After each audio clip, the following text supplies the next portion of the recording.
तो कैसे हो दोस्तों, आखिरकार जज कैसे बने। अगर आपको भी एक जज बनना है तो जज किस प्रकार से बनते हैं और इसमें क्या क्या क्वालिफिकेशन होता है, आप 12वीं पढ़ने के बाद किस प्रकार से जज बन सकते हैं, इसके बारे में हम आपको आज की इस वीडियो में कंप्लीट जानकारी बताएंगे।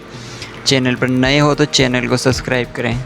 आप एक ऐसे कैरियर की कल्पना करें जहां आपके शब्द न्याय का भार उठाते हो, जहां आपके फैसले अनगिनत व्यक्तियों के जीवन को आकार देते हो और जहां आप कानूनी प्रणाली में ईमानदारी के स्तर के रूप में खड़े हो। जज और न्यायाधीश एक ही व्यक्ति होते हैं। न्यायाधीश एक बेहद शक्तिशाली पद है जिसके ऊपर कोई पद नहीं होता, अर्थात न्यायाधीश देश के किसी भी व्यक्ति को, चाहे वे प्रधानमंत्री ही क्यों न हो, जेल में डाल सकता है। किसी को भी जेल में डालने और रिहा करने की शक्ति न्यायाधीश को एक शक्तिशाली व्यक्ति बनाता है। जज की परंपरा भारत सहित पूरी दुनिया में सदियों से चली आ रही है, जहाँ राजा महाराजा भी जज का काम करते थे या अलग से जज नियुक्त करते थे। न्यायाधीश का पद समाज पर गहरा प्रभाव डालने और निष्पक्षता और समानता के सिद्धांत की रक्षा करने का एक अवसर होता है। न्यायाधीश बनने का सफर लंबा और कठिन है, लेकिन यदि आपके पास कानून के लिए एक जुनून है और न्याय को बनाए रखने की एक प्रबल इच्छा है तो आप न्यायाधीश जरूर बन सकते हैं।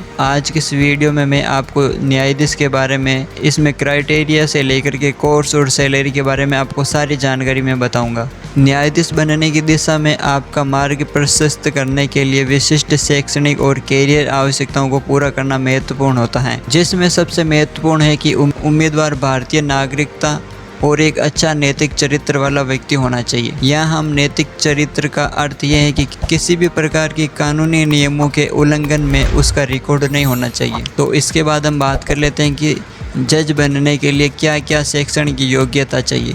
तो सबसे पहले हम बात कर लें कि अगर आपने 12th पास कर लिए हैं तो इसके बाद आपको भारत में किसी मान्यता प्राप्त विश्वविद्यालय से कानून में स्नातक की डिग्री यानी LLB या फिर LLM करना होगा। आपके पास ग्रेजुएशन के बाद 3 साल का LLB कोर्स या 12वीं के बाद 5 साल के इंटीग्रेटेड LLB कोर्स में से किसी एक को चुनना पड़ेगा। आपराधिक कानून या अंतर्राष्ट्रीय कानून जैसे विशिष्ट क्षेत्र में विशेषज्ञता के लिए कानून में स्नातकोत्तर डिग्री यानी LLM का चुनाव कर सकते हैं। यह करने के बाद आपको प्रवेश परीक्षा देनी होती है। इसके बाद हम बात कर लेते हैं प्रवेश परीक्षा के बारे में। अगर आपने LLB का कोर्स कंप्लीट कर दिया है तो इसके बाद आपको स्टेट पब्लिक सर्विस कमीशन द्वारा आयोजित एग्जाम को क्रैक करना होगा। इन परीक्षाओं में आमतौर पर न्यायिक सेवा परीक्षा, सिविल सेवा परीक्षा या उच्च न्यायिक सेवा परीक्षा शामिल होती हैं, जो न्यायपालिका के उस स्तर पर निर्भर करती हैं जिसमें आप प्रवेश करना चाहते हैं।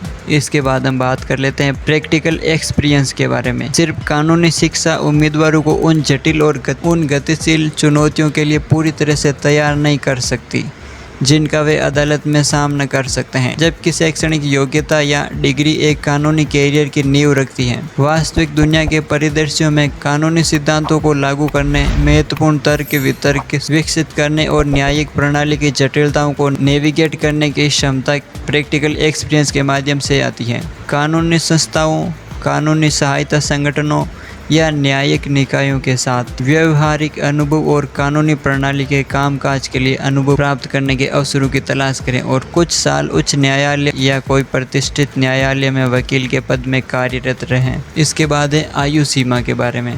आप जिस राज्य या राष्ट्रीय स्तर की परीक्षा के लिए आवेदन कर रहे हैं उसके आधार पर आयु मापदंड भिन्न भिन्न हो सकता है। सामान्य तौर पर इन परीक्षा में शामिल होने के लिए उम्मीदवार की आयु कम से कम 21 वर्ष होनी चाहिए और अधिकतम 35 वर्ष होनी चाहिए। हालांकि इसमें आरक्षित श्रेणियों के उम्मीदवारों को कुछ छूट भी दी जाती है। इसके बाद हम बात कर लेते हैं सैलरी के बारे में।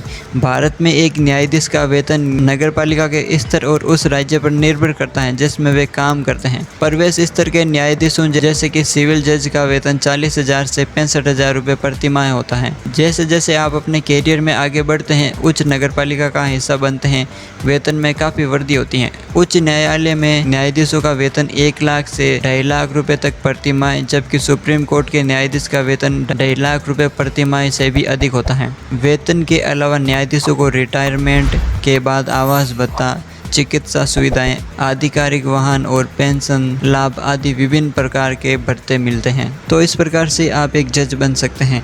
मुझे उम्मीद है कि आज के इस वीडियो में मैंने आपको जज किस प्रकार से बनते हैं, जज बनने के लिए क्या क्या क्वालिफ़िकेशन होनी चाहिए, जज बनने के बाद सैलरी कितनी होगी और रिटायरमेंट होने के बाद क्या क्या लाभ मिलेगा, इसके बारे में मैंने आपको सारी जानकारी बता दी है। मुझे उम्मीद है कि आज का वीडियो आपके लिए बहुत ही यूज़फुल रहा होगा। अगर आप भी इसी तरह के वीडियो देखना चाहते हैं तो आप हमारे चैनल को सब्सक्राइब कर सकते हैं। मिलते हैं जल्दी नेक्स्ट वीडियो में, तब तक के लिए जय हिंद।